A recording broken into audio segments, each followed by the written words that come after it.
Bowling ପରେ ବ୍ୟାଟିଂରେ ଜାଡେଜାଙ୍କ ଧମାକା। ଅଧିନାୟକ ରୋହିତ ଶର୍ମାଙ୍କ ବିସ୍ଫୋରକ ଶତକ।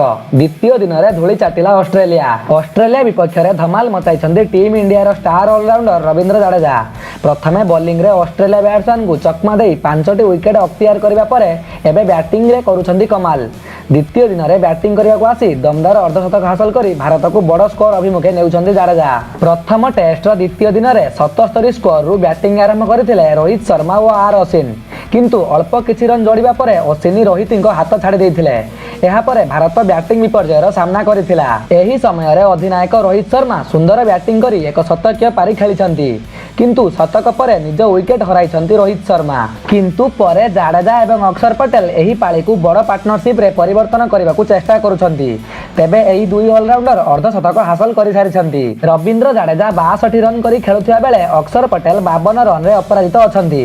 ଦ୍ୱିତୀୟ ଦିନର ଖେଳ ଶେଷ ସୁଦ୍ଧା ଭାରତ ଅଷ୍ଟ୍ରେଲିଆଠୁ 144 ରନ୍ ଅଗ୍ରଣୀ ରହିଛି। ତେବେ ଭାରତର ଦୁଇ ଡେବ୍ୟୁଟାଣ୍ଟ ଖେଳାଳି ସୂର୍ଯ୍ୟକୁମାର ଯାଦବ ଏବଂ ଶିଖର ଭାରତ 8 ରନ୍ ଲେଖାଏଁ କରି ପ୍ୟାଭିଲିୟନ ଫେରିଛନ୍ତି।